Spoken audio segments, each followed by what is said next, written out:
Buenas tardes a todos. Continuamos con el programa de Blue. Quiero presentar aquí al Sergio Fernández Ramos, que ahora en este momento es responsable de coordinar las relaciones de la Fundación de Diversidad. A ver si me lo estoy inventando, creo que no. La comunicación. Con los medios de comunicación y con las entidades del sector medioambiental y la representación de la entidad en los actos públicos.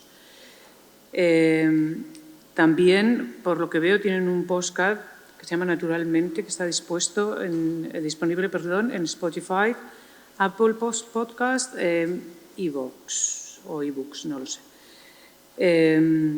Antes de hacer todas estas cosas que está haciendo ahora, Sergio también trabajó como periodista que es en la Comunidad de Madrid como asesor de gabinete de prensa y de justicia y portavocía, igualmente de la Consejería de Cultura y Deporte, de Medio Ambiente, como veis es una persona muy trabajada ya, y otra parte, la última también en la cadena COPE como redactor, presentador, colaborador, director del programa, locutor de programa matinal, esto fundamentalmente de deportes, lo que me hace pensar que es una persona que ha entrado trabajando desde muchos sitios y que has trabajado montones de áreas, ¿no?, de la comunicación. Así que nada, encantados de tenerte aquí, bienvenido, y va a presentar la comunicación medioambiental. El título es la comunicación medioambiental desde la confluencia de las perspectivas pública y privada. Pues muchas gracias y gracias a la Universidad Jaume I y al profesor Francisco Fernández por la invitación, por invitarme, por invitar a la Fundación Biodiversidad. La verdad es que esto de ir un poco de coche escoba de la jornada es un poco una faena porque ya se han tratado tantos temas, se ha debatido sobre tantos temas que me han desmontado el guión que tenía previsto, pero sí me gustaría seguir un poco el debate que estábamos manteniendo anteriormente con Manuel y con Susana, porque me parecía interesante y además también parte del enriquecimiento del debate es disentir en algunas de las cosas que se hablen y exponer algunos de los argumentos. Entonces, antes de entrar o de seguir en ese debate, que me parecía interesante, os cuento un poco brevemente, para los que no sepáis, qué es la Fundación Biodiversidad y a qué nos dedicamos. La Fundación Biodiversidad es una fundación del sector público, es una fundación que a día de hoy pertenece al Ministerio para la Transición Ecológica y el Reto Demográfico y que tiene actualmente entre sus líneas de actuación pues, algunas de las que se pueden ver en la presentación: ecosistemas terrestres, conservación y restauración de ecosistemas terrestres, conservación y restauración de ecosistemas marinos, también todo lo que tiene que ver con entornos urbanos, con la renaturalización de entornos urbanos. Antes lo hablábamos un poco de la importancia de reverdecer nuestras ciudades. También todo lo que tiene que ver con la generación y gestión del conocimiento, saber el porqué de las cosas, la investigación, apoyar al sector científico en ese sentido. Todo lo que tiene que ver con los motores de pérdida de biodiversidad, los motores o todo aquello que afecta a los temas de cambio climático, de los efectos del cambio climático, y también la participación del sector privado en lo que llamamos transición ecológica. Y luego hay algunas líneas transversales, algunas de las cuales iba a comentar yo en esta ponencia, relativas a la comunicación, que es algo transversal a toda la Fundación, a todas las líneas, y también relaciones internacionales y enfoque de género, que es algo a lo que en la Fundación también prestamos pues, mucha atención. Antes de entrar en la comunicación pura y dura, para explicarlos un poco cómo lo acometemos desde la Fundación Biodiversidad,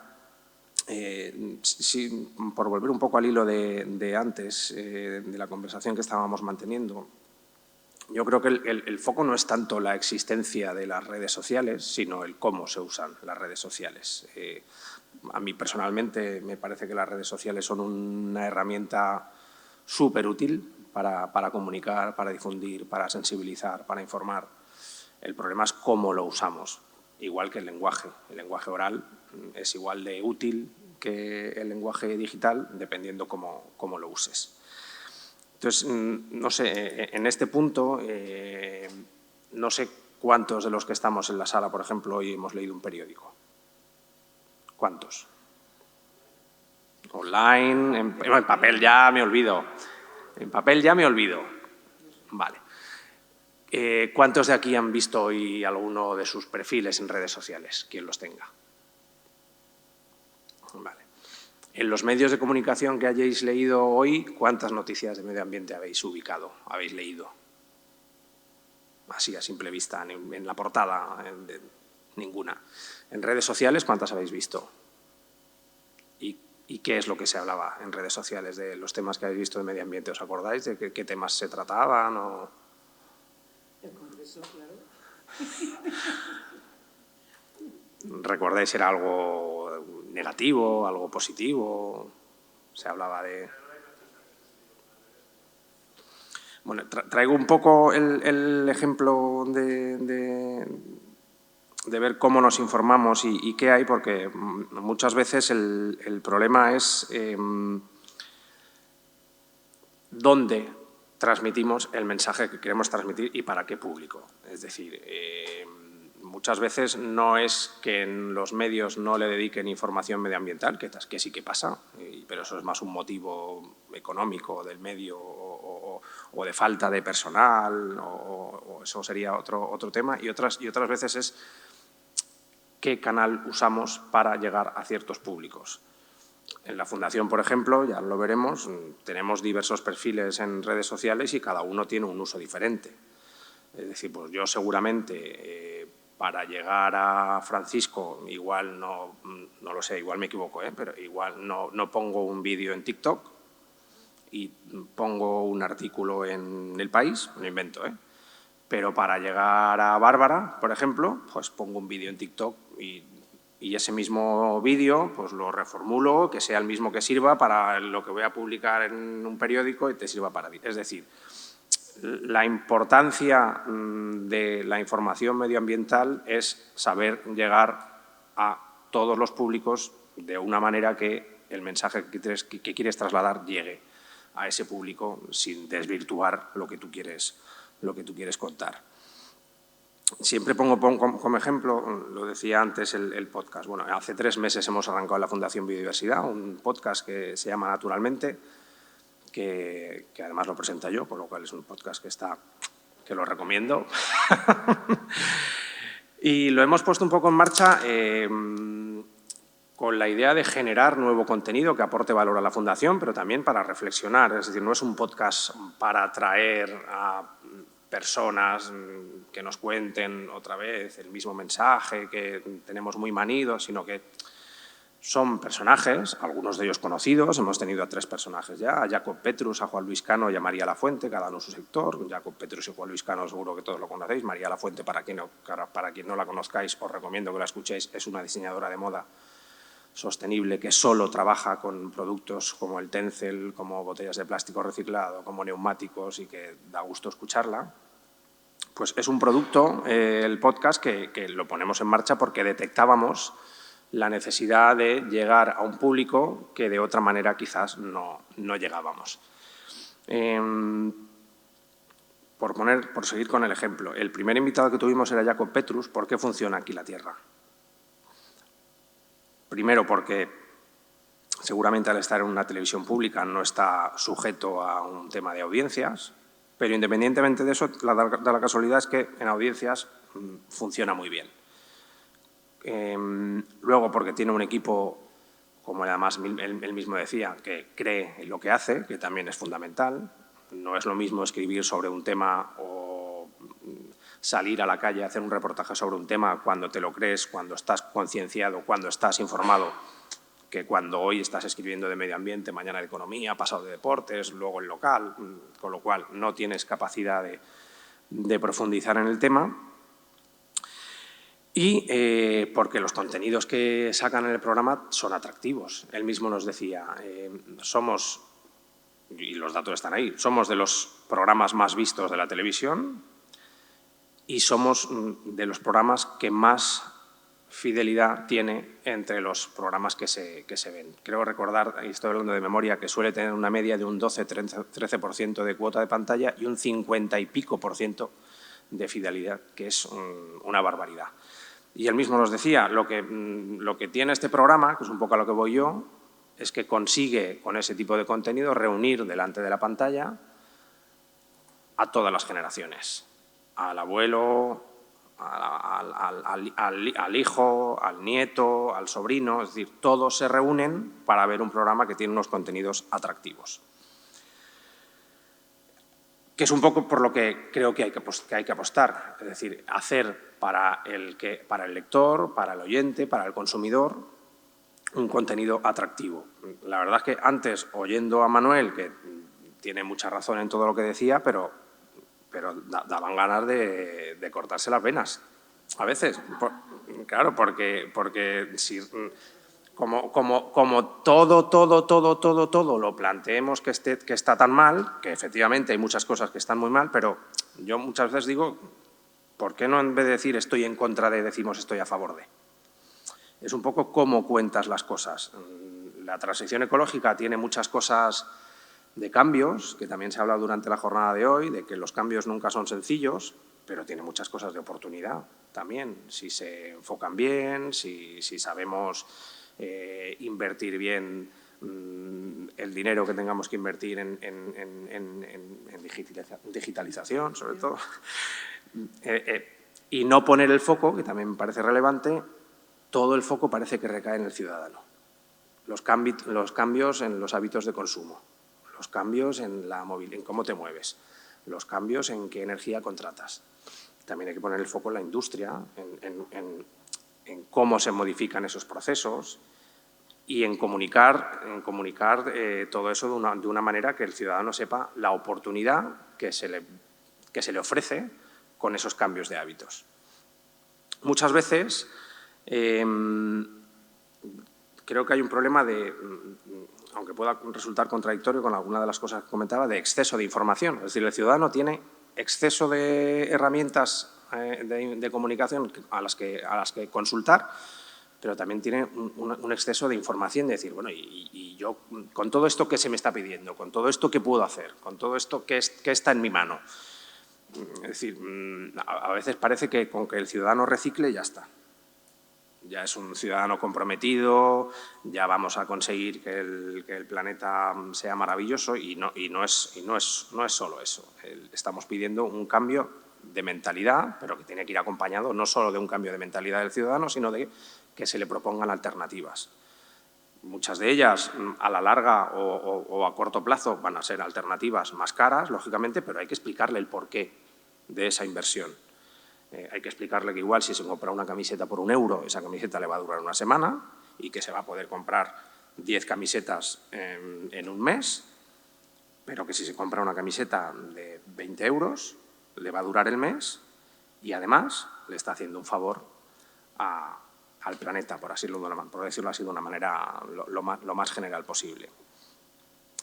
Entonces yo creo que un poco la clave es cómo comunicar y ahí sí que hilo un poco con cómo lo hacemos en la Fundación, para poner simplemente un ejemplo de cómo lo hacemos y el por qué. También es importante saber el por qué hacemos cada una de las cosas en la Fundación. En la Fundación, a día de hoy, lo que nos basamos casi, no te voy a decir al 100%, pero en un alto porcentaje en la comunicación digital. Porque para nosotros son, como decía antes, unas herramientas que bien utilizadas pues nos permite llegar a todos los públicos a los que queremos llegar. Porque en la Fundación Biodiversidad tratamos no solo está enfocado nuestro mensaje a la ciudadanía, sino a los socios de nuestros proyectos, a colaboradores, a ayuntamientos, a sector académico, sector científico, a las ONGs, etcétera, etcétera, sector privado, empresas, con lo cual, un poco lo que decía antes, hay que adaptar el mensaje a cada uno de esos públicos. Entonces, objetivos de todo lo que hacemos principalmente en redes sociales. Lo primero, pues la marca. Como Fundación Biodiversidad, pues tenemos un nombre de casi 25 años de historia que hay que mantener a través del rigor de lo que publicamos y de que todo lo que publiquemos esté basado en, siempre lo decimos además, y es así, en la ciencia, en estudios científicos. Me voy al último punto de lo que pone aquí, para luego centrar los otros tres. Viralidad. La viralidad lo que nos permite, luego veremos algunos ejemplos de contenidos que publicamos para impulsar esta viralidad. La viralidad lo que nos permite es, viralidad generalmente lo que hacemos son vídeos que son atractivos visualmente o por lo que cuentan, y eso nos permite atraer seguidores a nuestros canales, a nuestros perfiles de redes sociales y fidelizarlos. Porque si al final simplemente publicamos una serie de contenidos para el mismo público de siempre, pues en vez de tener los 825.000 seguidores que tenemos ahora en redes, igual nos quedaríamos en 200.000. No abriríamos ese espectro de público con este tipo de contenidos. Y luego los tres objetivos fundamentales de difusión, divulgación y sensibilización. Pues difundir lo que hacemos, cómo lo hacemos, los proyectos que impulsamos y sensibilizar a través de diversos contenidos para que la gente un poco sepa lo que decía antes, qué es lo que puedes hacer. No se trata de que no hagas esto, sino de que puedes hacer esto en beneficio de saber cuáles son los beneficios de todo lo que puedes hacer. Esto un poco a modo de ejemplo para que veáis los perfiles de redes sociales que tiene la Fundación y el número de seguidores de cada uno de ellos. Esto lo voy a pasar, creo, un vídeo que ya, después de la jornada que hemos pasado, no tiene sentido. Bueno, para que veáis un poco, también los resultados de todo el trabajo que hacemos en redes, pues se visualizan un poco a grandes rasgos en estos datos. O sea, en el año 2021, con todo lo que publicamos en redes, conseguimos un alcance de más de 116 millones de personas, unas interacciones de casi 7 millones de personas, con unas publicaciones cercanas a las 5.000 publicaciones, con lo cual son unos datos, creemos nosotros, bastante potentes. Os recomiendo, por cierto, que le echéis un vistazo en algún momento a un perfil que me imagino que me permitirá que lo publicite, que se llama David Álvarez. David Álvarez es un consultor, un analista de perfiles de redes sociales que ahora lleva casi un año sin publicar actualización, pero se dedicaba cada 6 meses a publicar una actualización o a publicar un informe de las 750 cuentas de la Administración General del Estado, entre las cuales está la Fundación Biodiversidad, pero entre las cuales están cuentas en redes sociales tan potentes como la cuenta de la Policía, de la Guardia Civil, de la RAE, del Museo Reina Sofía, del Museo del Prado, de todos los ministerios, de Moncloa, etcétera, etcétera. Y nos enorgullece en la Fundación que entre esos 755 perfiles de la Administración General del Estado estábamos en los últimos, ya os digo que hace casi un año que no publica, en los últimos estábamos siempre en el top 10 en la Fundación, como unos de los 10 perfiles mejor valorados y con más impacto de sus contenidos. Que los podéis ver un poco aquí resumidos de la tipología de contenidos que usamos en redes. Infografías, pues fundamentalmente, por lo que os decía antes, de rigor científico. En esas infografías lo que se dan son datos objetivos del porqué de las cosas, para que la gente tenga datos objetivos para luego hacer sus propias valoraciones. Vídeos, por lo que comentábamos antes, de tener diversa tipología de contenido. Los vídeos funcionan fenomenal para depende qué espectro de la sociedad. Y un par de contenidos que funcionan también muy bien son recientemente hemos puesto en marcha una vez por semana los famosos hilos, que son para explicar con un poquito más de detalle temáticas. Por ejemplo, hoy, que es el Día Mundial de la Acuicultura, que es una de las líneas de trabajo que también tiene la Fundación, la pesca, impulso de la pesca y acuicultura sostenibles. Pues hoy hemos explicado un poquito en ese hilo el porqué de la importancia del sector acuícola español, de la pesca sostenible, etcétera, etcétera. Y ha habido otros hilos de diversa índole, pero que están funcionando muy bien. ¿Por qué? Porque te permite en 8 o 10 tweets tener pues, unos datos rigurosos sobre esa temática. Algunas otras tipologías de contenidos, pues bueno, creatividades muy vinculadas a esos formatos atractivos para difundir el mensaje. Son sobre todo creatividades, por seguir un poco con la tipología de los días mundiales. Nosotros en todos los días mundiales, en todos los días internacionales, en todos los días europeos, que hay muchísimos a lo largo del año, pues siempre hacemos una serie de creatividades para sensibilizar sobre la importancia de impulsar ese tipo de días. Y luego podéis ver, pues bueno, el resto de contenidos son muchos de ellos también para comunicar los propios proyectos e iniciativas que impulsa la Fundación Biodiversidad. Luego tenemos también, además de redes sociales, tipologías de eventos. Pusimos en marcha a raíz de la pandemia, como nos quedamos todos en casa, pues, los que podíamos, teletrabajando y compaginando nuestras tareas del hogar con el trabajo, pues se nos ocurrió a principios de 2020 darle una vuelta a todo lo que eran los seminarios presenciales, eventos presenciales y optar por un formato 100% online que a día de hoy seguimos manteniendo y sigue funcionando muy bien. Lo denominamos biodirectos y lo que hacemos en estos biodirectos, que ya llevamos 15 ediciones, es juntar en una hora de seminario y moderado por Cristina Monge, que seguro que la conocéis, seguro que os suena, pues juntamos ahí a 4 o 5 expertos en esa materia con la idea de generar un debate sobre la materia. Tratamos siempre que sean los 4 o 5 expertos, si están disponibles en esa fecha, los que más valor aporten a la temática que queremos tratar. ¿Qué es lo que nos permite los biodirectos también?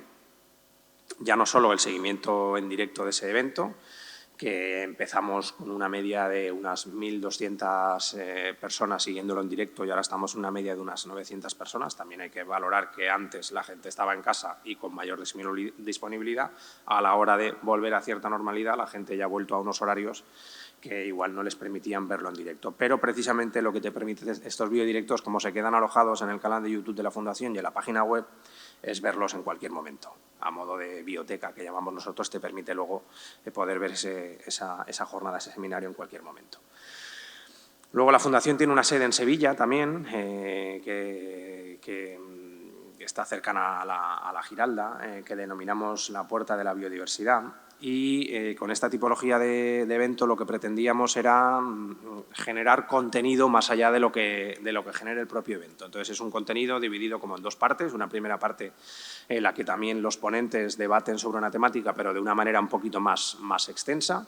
Y luego hay una segunda parte que ya no se retransmite en directo, en la que ellos mismos, sobre la temática que han tratado, generar una especie de, o tratamos de que se genere un debate aportando soluciones, con la idea de que nosotros a posteriori generar un documento recogiendo todas esas conclusiones. Hemos ya tenido 3 seminarios de este tipo, uno muy vinculado con el enfoque de género en temas medioambientales, otro también sobre la biodiversidad como parte de la solución, vinculado al 22 de mayo, que es el Día Internacional de la Biodiversidad, y cómo desde diversos sectores se proponían soluciones para evitar la pérdida de biodiversidad.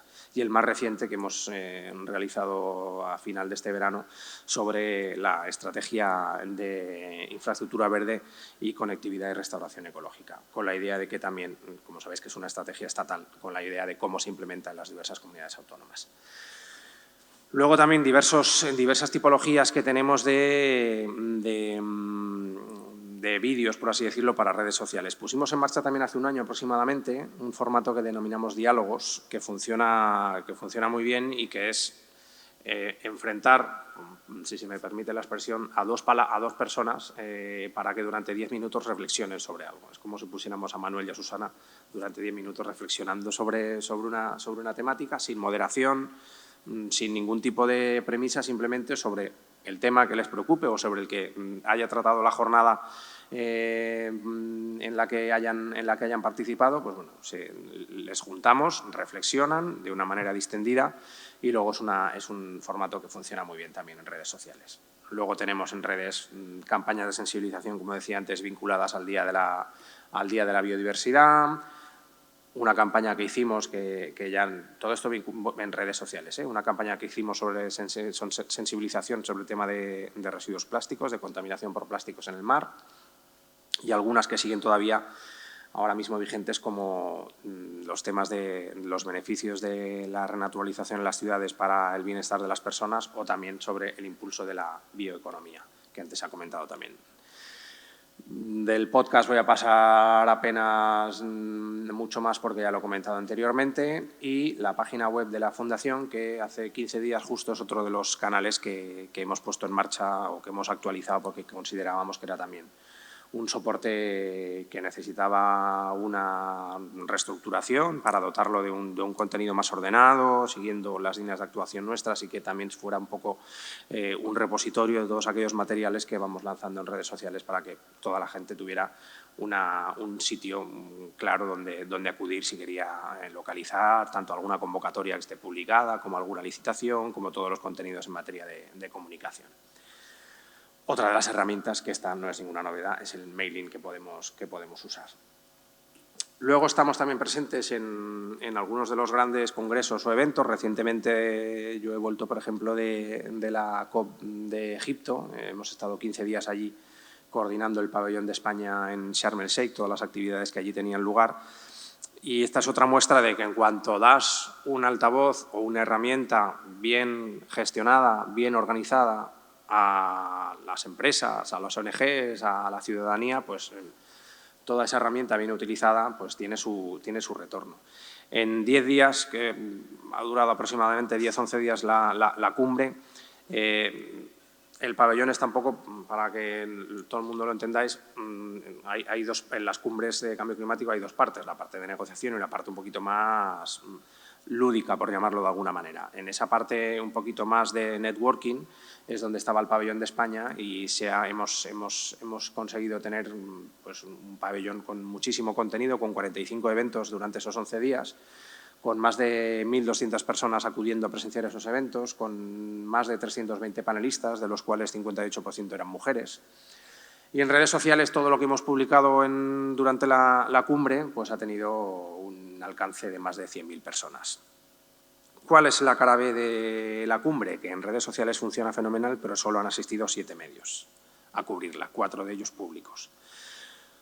Con lo cual volvemos un poco al inicio de por qué no se cubren este tipo de cumbres con la importancia que se le debería dar a estos eventos, que es donde hablaba antes, esta mañana se hablaba del famoso Acuerdo de París, pues este tipo de cumbres, que es de donde salen todos los acuerdos entre los países, pues bueno, no se le da a veces la relevancia mediática que se debería dar. Y es un poco la reflexión del por qué no se le da esa importancia, si por temas económicos, si porque realmente no interesa, si, bueno, no sé, es una reflexión que yo creo que es más económica y porque falta actualmente en los medios pues bastantes recursos humanos y generalmente pues no se envía a estas cumbres al personal que se debería para cubrirlas con garantías. Luego, por último, como ejemplo, también hemos estado organizando el pabellón del Ministerio en Conama, que, como sabéis, es el Congreso Nacional de Medio Ambiente que se organiza cada 2 años. Entonces, bueno, como resumen un poco y dejo también si alguien quiere preguntar o alguien quiere opinar sobre la temática. Creo que también es un tema no solo de saber dónde se identifica cada mensaje, sino de educación, de que desde el principio la gente sepa el porqué de las cosas y cómo enfocarlas, qué se puede hacer, y eso, intentar no estar los unos en contra de los otros, sino lanzar un mensaje positivo de oportunidad y que, pues bueno, si todos vamos caminando sobre una misma senda y sobre unos hábitos más o menos similares, pues podemos conseguir objetivos a largo y a corto plazo. Y poco más, porque tampoco me quería extender mucho para no retrasar mucho la sesión, así que si alguien tenía alguna pregunta o alguna reflexión. Gracias. Bueno, yo me llamo Susana, soy de cuarto de Comunicación Audiovisual y quería comentar un poco respecto a esta ponencia y a la anterior, porque me he sentido bastante aliviada cuando has empezado a hablar diciendo lo de los medios de comunicación, de que igual los medios no son el problema, porque me ha generado como sentimientos bastante encontrados lo que comentaban antes los compañeros, de que pues, eso he visto como una perspectiva como muy negativa de la sociedad actual en cuanto a los jóvenes y demás. Creo que los jóvenes y los medios son un debate y un tema muy importante y del que hay que investigar mucho, porque al final nosotros nos hemos encontrado un poco los medios y nos hemos criado con ellos, siendo una selva en la que no había nada y hemos tenido que construir nuestras identidades mezclando la educación que nos han dado nuestros padres, como han podido, bueno, nuestros círculos, como han podido. y nos hemos tenido que autoeducar en esos medios de comunicación.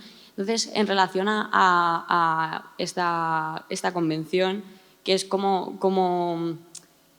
comunicar el problema tan importante que es el medio ambiente, creo que muchos de estos mensajes no llegan, no porque los jóvenes no estemos interesados, porque, o sea, igual no hablo con fuente de investigación como podéis hacerlo vosotros, pero hablo desde la juventud.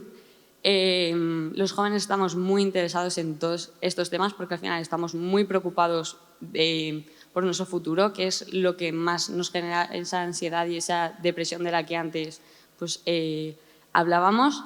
Creo que el problema de que los mensajes no llegan a nosotros es porque no nos los creemos.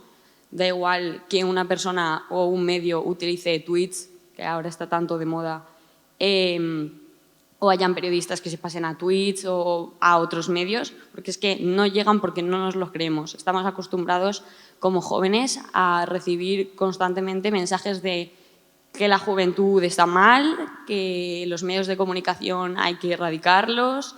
Entonces, hemos creado nuestra propia comunicación, hemos creado nuestra propia comunidad, por decirlo así, y no es que no queramos escuchar, porque siempre estamos abiertos a escuchar lo que se dice, pero no queremos escuchar cuando solo se trata de ataques que no tienen como una crítica, porque de verdad los jóvenes somos mucho más críticos de lo que parecemos y analizamos mucho más lo que vemos y lo que escuchamos y los mensajes que nos llegan. Pero eso es como que no podemos asumir y creer en un mensaje que sabemos que se ha creado únicamente utilizándonos como target, por decirlo así. En plan, sabemos que somos un grupo una sección de población a la que es muy difícil llegar y en los que hay depositados muchos intereses, pero no los sentimos esos mensajes como nuestros porque o sea, sabemos que somos cifras y que nadie se está como interesando realmente en cómo conocer nuestro lenguaje, en saber cómo contarnos las cosas y demás. Y eso era un poco como mi reflexión. No sé si ha llegado a algún lado o no, pero eso, espero que funcione, o sea, que os ayude un poco como a entender nuestra posición y a... No necesitamos como que se nos cuente todo de la manera más catastrófica para llevar nuestra atención, o sea, para llegar a nosotros, sino, o sea, yo he visto que funcionamos de otra manera simplemente porque hemos cogido lo que hemos podido de todo lo que nos ha dado nuestra educación de todos los lados. Y básicamente eso, simplemente buscamos como otros sitios en los que reforzar y seguir educándonos. Entonces hay muchas campañas que sí que lo están haciendo bien porque realmente nos vemos reflejados en eso y creemos que llegan de verdad porque realmente están preocupados por nosotros, pero muchas otras campañas sabemos que lo hacen simplemente por el lavado de imagen de, bueno, tenemos que llevar a este sector de la población, vamos a hacerlo de la manera que conocemos nosotros y no nos vamos a implicar en realmente conocerles y ver qué les importa, simplemente vamos a imponer cómo nos hemos educado nosotros porque esa es la realidad. Yo creo que tampoco es así, creo que es una mezcla de todo. Y ya está, gracias. Gracias.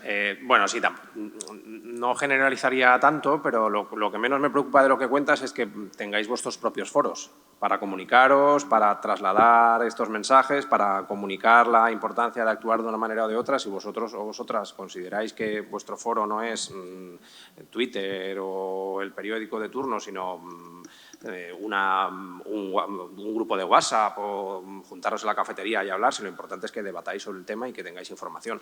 Yo creo que también parte de ese fracaso que tú verbalizas es que se han dado muchas veces mensajes demasiado generalistas, a veces contradictorios, y que vosotros habéis visto que sois principalmente la generación que va a sufrir la inacción que podamos cometer ahora, ¿no? Entonces, eso se ha hablado antes de la ecoansiedad, de la no sé qué más palabras, sí, ecofatiga, no me salía, gracias. Y esa ecofatiga es un poco producto de que se ha trasladado un mensaje de que esto es tan catastrofista y que está todo en nuestras manos y que no hacemos nada y que parte de razón hay, pero sí, el mensaje yo creo que no se ha vendido de la manera correcta para una generación que es la que va a sufrir las consecuencias de la inacción en materia de cambio climático. También te digo que a efectos de vuestra generación, por ejemplo, yo sí tengo la experiencia reciente en la COP27 de Egipto, había muchos jóvenes en esa cumbre. En el pabellón de España hubo varios eventos en los que participaron muchos jóvenes de todos los países, no solo de España, también había de Argentina, había de países de otros continentes. Y ellos ponían el foco en algo que me parece muy importante y que yo creo además que se va a tomar nota de ello, y es que los jóvenes participen de esas negociaciones. Porque no tiene mucho sentido, coincidíamos todos en la cumbre, que las decisiones de lo que pueda pasar de aquí 20 años las tomen personas que igual ya no van a vivir en esa generación. Hay ciertas decisiones que estaría bien que formen parte de esas decisiones aquellas generaciones que vayan a sufrir las consecuencias positivas o negativas de lo que se esté decidiendo hoy. Y yo no soy experto en eso, pero yo creo que no vamos por mal camino en ese sentido de incorporar a los jóvenes en esa toma de decisiones.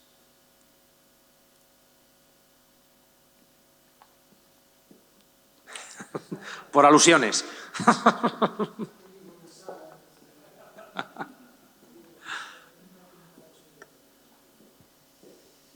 Bueno, yo no sé si uno comunica negatividad, pero no es la intención. Lo que sí es cierto es que si no pintamos la radiografía real, no es posible intervenir.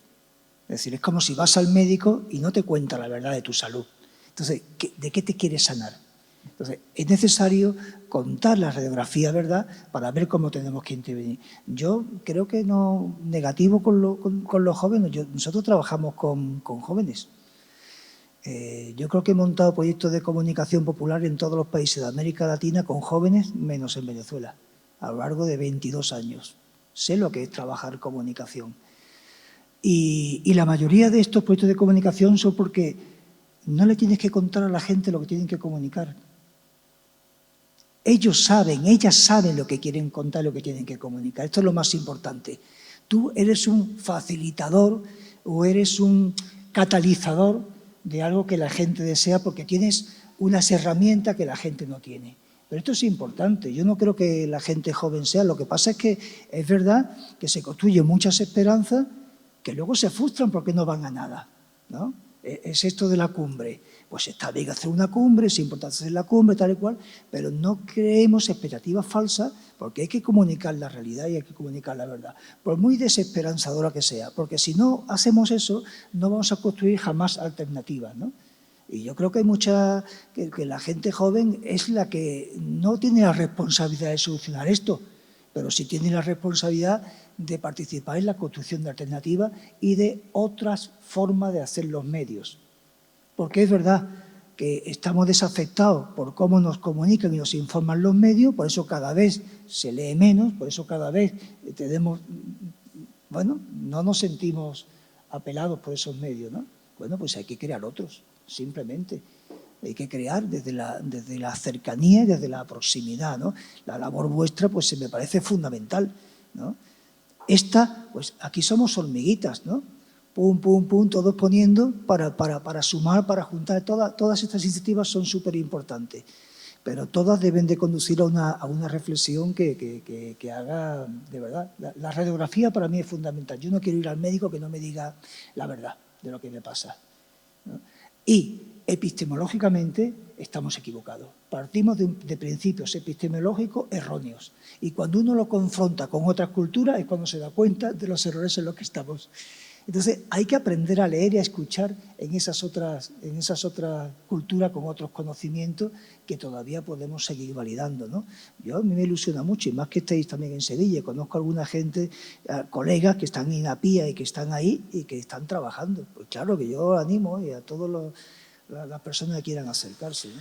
Sí, se trata de hacer una radiografía real de lo que está pasando y de las consecuencias que tiene no actuar, pero a la vez igual es importante decir, y si se actúa de esta manera, estas son las consecuencias positivas de ir en esta línea.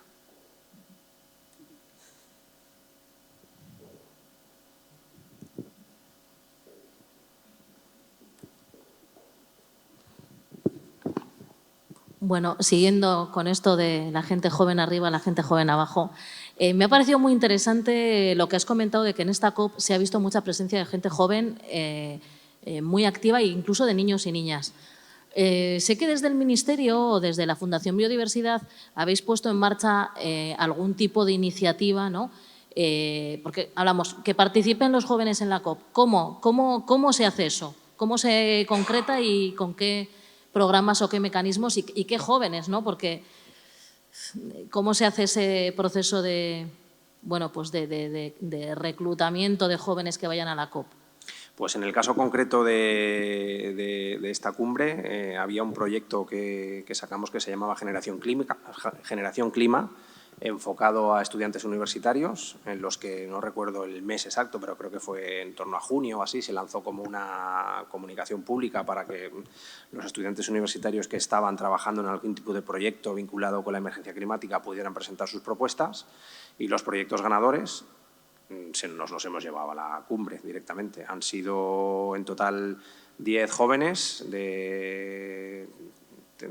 Te mentiría si te digo a las universidades porque no recuerdo de memoria, pero han ido 5 jóvenes con su profesor correspondiente la primera semana y otros 5 la segunda. Y te digo que han sido de los más activos de toda la cumbre. O sea, no había quien le siguiera la agenda que tenían. O sea, estaban en todos los saraos, participaban en todos los eventos, opinaban, estaban todos los días leyendo, estudiando, comentando. O sea, chapó. O sea, el nivel de sensibilización que tenían, de información que tenían, de cosas que comentaban, que yo mismo me decía, joder, es que no sé dónde han sacado esta información, pero ole, cómo se lo están currando. Y personas, pues eso ya te digo, súper sensibilizadas, o sea, al 100%. O sea, que luego les escuchabas hablar en los eventos y decían, joder, es que da gusto escucharles. Y te digo los españoles que nos hemos llevado, pero oías a la argentina y 3/4 de lo mismo. Y oías a una chica de Senegal, creo que era, y se te caían las lágrimas. O sea, que por eso te digo que, y le decía a esa chica, que no recuerdo el nombre, que lo importante es que tengan foros ellos para comunicarse, para informarse, que me da igual que sea, que yo no estoy diciendo que se informen a través de Twitter, no, precisamente lo que estaba diciendo es que como tenemos a nuestro alcance miles de herramientas, que cada uno las use de la mejor manera posible. Lo importante es saber dónde te tienes que informar y cómo te tienes que informar y tener toda la información. A partir de ahí somos mayores cada uno para hacer nuestras propias valoraciones, conclusiones y, como decíamos antes, pues oye, que no se trata de no comas carne, sino si comes mucha carne, ¿qué puede pasar? Ya no solo a ti, al planeta, ¿qué le puede pasar? Pues bueno, es ir un poco en esa línea. Porque ya sabemos que todo lo que tenga que ver con prohibición genera rechazo de primeras. Entonces, si lo vistes de la manera que lo tienes que vestir, igual en vez de tener un 80% de rechazo, tienes un 20%.